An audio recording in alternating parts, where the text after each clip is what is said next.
Hello everyone, Giltar here with a model kit review. This time we'll be looking at the 1 to 144 scale high-grade Universal Century D-50C Loto twin set. Now this is a relatively new model. It was released earlier this month, which is March 2010, and it normally retails for 1,600 yen, so that's between $17 to $18 American at current conversion rates. Now this is, as the name states, a twin set. You actually get two Loto model kits. However, I've only assembled one kit for the purposes of this review. I'm reserving the other kit just to show off the runners, to give you guys an idea of what you're getting into. Now, before I head into the runner section of the review, I want to start off with a sort of relative size comparison. The D-50C Loto is in the center, and to its left, or our right, would be the 1 to 144 scale high-grade Universal Century RX-782 Gundam. Now, the Loto is pretty much in scale correctly because the Gundam is supposed to be an 18.5 meter tall mobile suit, whereas the Loto is a 12.2 meter tall mobile suit in its mobile suit form. So it is roughly about 2/3 the height of the Gundam, so it does look right, in person at least, to my eyes. And I've also put in an SD Gundam and the 1 to 100 scale 1-year war version of the Gundam Master Grade kit as well, just to give you guys sort of an overall idea of how this model matches up to other grades as well. Now, with the size comparison done, we'll next move on to the runners. Now, this model comes with a total of 6 runners, all of which are ABS plastic. There are 3 runners for each Loto model kit set. I'll just move the Loto back here for a moment. We'll start off with the A runner, or A plate, which in typical Bandai fashion is composed of multicolored parts. There's a sort of darker tan or beige section for leg components, a sort of grayish section for other components like tank treads, weapons. There's a dark black or dark gray rather area for some joint pieces and other bits and torso pieces, and finally a dark olive green section for the front and back of the chest and the head components. The B plate, or the B runner, is composed of, again, ABS plastic, all in a dark olive green color, and basically the bulk of the body of the Loto. And finally, the third plate, the C plate, again ABS plastic, is in a gray color, and this makes up the majority of the joints of the model kit. Now, again, I'm saying that this is a purely ABS constructed model. That means there are no polycaps in this model kit at all. Let's get into the accessories, because the Loto actually comes with quite a few things. First of all, you get a single, for each Loto twin, you get a single mega machine cannon, which is a pretty big weapon. It has a swivel joint here with a ball peg joint connector that goes into one of the sockets on the top of the Loto shoulders. And you just clip it in, and you can swivel it up that high, which is a good degree. And you can move it side to side a little bit because of the head and shoulder components. However, it is limited. It's a really interesting weapon accessory because, first of all, it's a huge weapon, relatively speaking, compared to the size of the Loto. It's pretty straightforward in terms of design, not too intricate, but it has a lot of surface form, grooves for panel lining. The front section here, you can see it has 4 barrels, so it is sort of a Gatling gun type of weapon, I guess. The second accessories are similar in that they are, again, shoulder-mounted weapons. They're a pair of what are called, I guess, long cannons. Just like the Mega Machine Cannon, it has a swivel joint component with a ball peg joint connector, and again, you connect it on top of the shoulder, and you get a good range of hinged movement, and you can also swivel it around while you have those attached. They're not as detailed as the Mega Machine Cannon because the barrels, for example, take up the majority of the form. However, again, there are some grooves and surface details that you can take advantage of if you want to paint them or panel line them. Next up are the shoulder components, which I have attached right now on the Loto. There's a sort of missile pod or missile container on this shoulder and a machine gun placement on that shoulder. And both of these you can actually remove. They simply tab in with rectangular pegs, and you can replace them with these sort of cylindrical parts. I'm not sure what they are. People who are more knowledgeable about military machines, maybe you could let me know what it is in the comments section. Next up are the forearm mounted weapons. These, I believe, are the beam burners. And they're kind of like, I guess, beam type torches. They're close combat weapons or tools.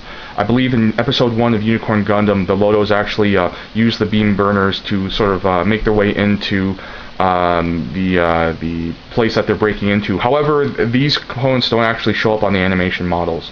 And just like the shoulder components, these are removable. They're just basically pegs into these holes or ports. And you replace them with these sort of armor plate components here. Next up are the, not really hands. The Loto doesn't have hands. It has arms, but they end in missile pods. You have two configurations, either one with the lid closed, or one with the lid open, and inside there are basically dimples, really well sculpted parts for the missiles. However, they're really tiny and there are no stickers for them, so if you want to make this model more accurate, you'll have to hand paint them, and that can be quite an exercise. Now, you basically remove the front part. They're just little plates and you can switch them up. I just have one of each attached to give you guys an idea of what they look like. Finally, we also have an adapter piece for an action base. You basically clip it onto the backpack here, and on the bottom you have a hole or a section to basically clip onto an action base stand. Now, this next part isn't an accessory, but it is something that you guys should know about. It's the foil sticker sheet, and you get basically some orange stickers for the visor of the head and camera sensors and sights or scopes of the machine gun. And you get some white pieces as well for the chest. I believe they go right there on either side. Now there aren't many foil stickers, so there's still quite a bit of detail you'll have to paint in order to make it accurate to the artwork or animation model. Now moving on next, we'll get into the articulation, which the Loto actually has a good degree, surprisingly so for such a small model kit. First of all, the head itself doesn't really have articulation, though you can push it down for transformation purposes, because the Loto does have an alternate form, which is kind of like a tank-like vehicle. The shoulders themselves are on sort of a ball joint pivot, so you can go back and forth and up and down, full rotation there, rotation below the shoulder, a 90-degree bend at the elbow. The waist itself has no movement, just because due to the design of the model as a transforming design, there are no articulation points for the waist. However, the front skirts can move upward, and they actually fold out to the sides. And this is really for transformation purposes, but it's there, you know, in case you want to take advantage of it. The hips are on ball joints, so they do have movement back and forth. Knees are double hinged, so they do have a good range of movement, about a 90-degree bend. The knee armor bits on the front are hinged, so they go back and forth, or up and down. The ankles have a really good range of motion. They're on ball joints. And the feet themselves are actually hinged, so you can actually move the sort of front toe section back and forth. So with articulation done, let's move on to the transformation, which is pretty straightforward. We've already started it by putting down the head and opening up the front skirt components. So the next thing you would do is basically move up the legs. And there's a component down there, you just move it to the front, straighten out the legs, and you just basically push them in and fold them up. And it's hard to see because the side skirt's in the way, but you basically fold in the legs and lower the front armor pieces there. And you just basically try to make the ankle armor flush with a leg, like that. And then just fold up the feet a little bit. Next up, you can actually, what I like to do is just bend the elbows to 90 degrees. And the next step is you lock the shoulders in place. So what you do is just you press inward, and you'll hear a click when they lock. And then they're immobile. Finally, you just simply move these tank treads and rotate them backwards so that they become level with the ground. And then just move this armor component back like that. And then you have the Loto in its sort of tank form, which is, a straightforward, simple, but true transformation, so I do appreciate that.